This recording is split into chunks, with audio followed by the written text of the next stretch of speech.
Hey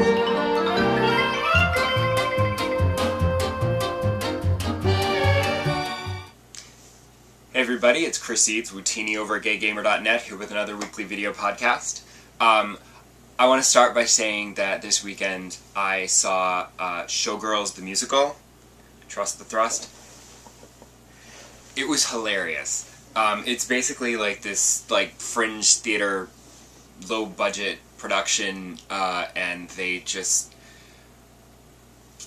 spoof the movie, and you have all of the iconic scenes and all the great dialogue and everything, and the lead actress really captured the spirit of Nomi and her incessant overacting and just intensity. And it's hilarious. So if you're in New York City, you should go see it. It's in East Village, and it's great. And then, as for games, I took the advice that I received and went for BioShock Infinite over Tomb Raider.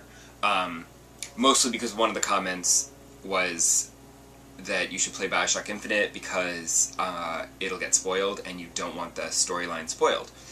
So I thought that's actually a really good point. So I don't want to get that twist ruined, so I figured I should be playing BioShock Infinite now. Tomb Raider can wait. And I have to say, everyone was raving about BioShock Infinite, and I'm a little... It's not that it's not good, because it is good. But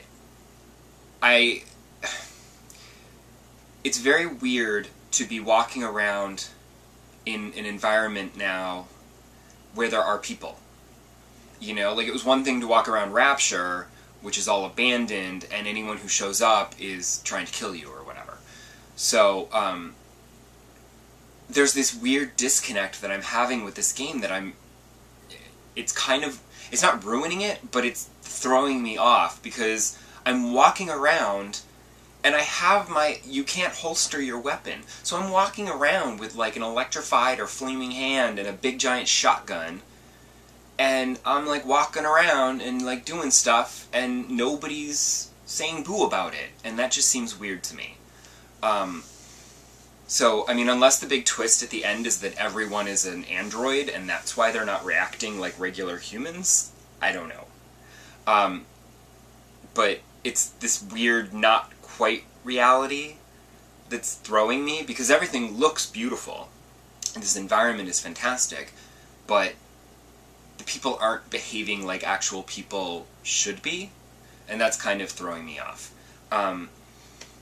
Also, it's sort of irritating, and I need to just let the video game OCD go, but it's really hard. I love to explore every nook and cranny. So I'm constantly trying to find every doorway, every little hidden staircase, every little whatever. I'm searching every desk, every cabinet, everything. That's what I do. And I know for a fact that it's going to be just like in the first BioShock, where I got all but one of the tape recorders, and I looked online to find out where that tape recorder was, and it turns out it was back in the very first area that you couldn't get to anymore because after the flood. And I was like, dang it. So I never got that achievement and never collected all those things. And I need to let that go, because there's no way I'm going to get all the recorders in Infinite, because it's never going to happen. Because I don't know where anything is. There's all these floating cities and it's like this floating city, but it's all these sections and the zip lines and stuff, and I don't know where I am. There's no map. I have no sense of direction. I don't know where anything is. Thank God for the little arrow to tell you which direction to go in sometimes if you want.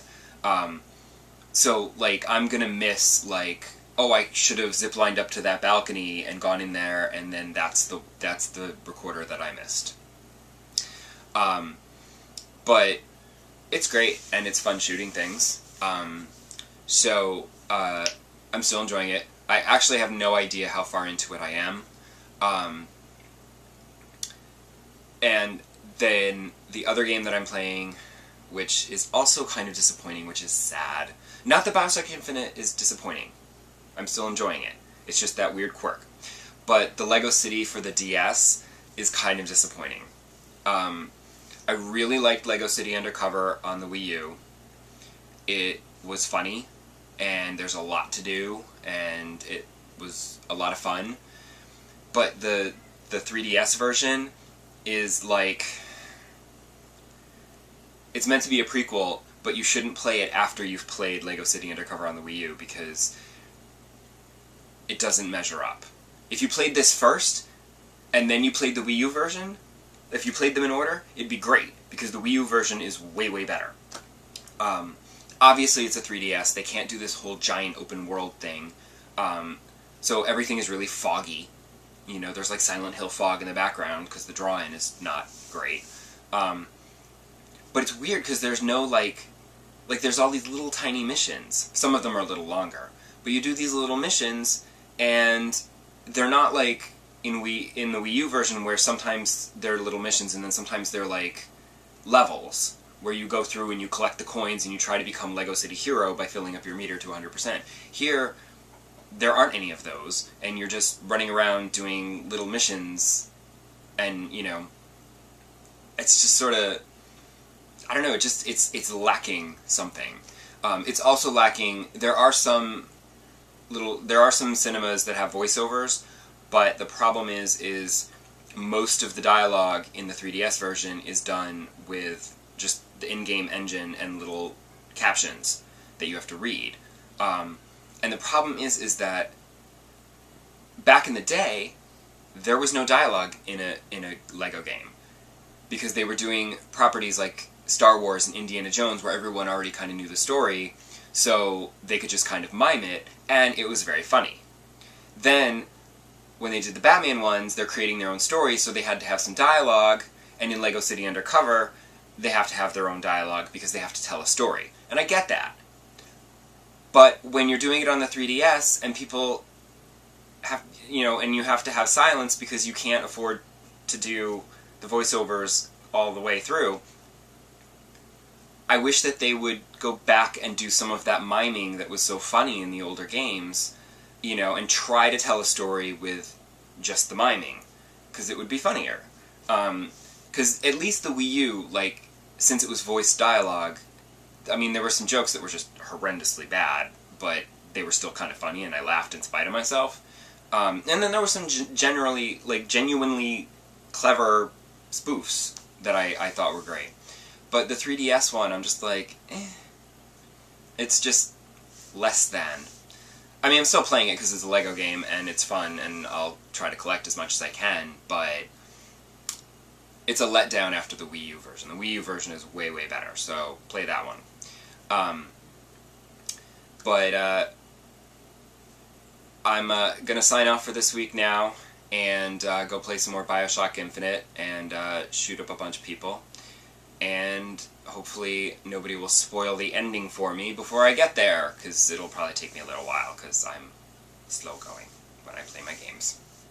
Especially when I have to look in every nook and cranny. So, see you next week. Have a good one.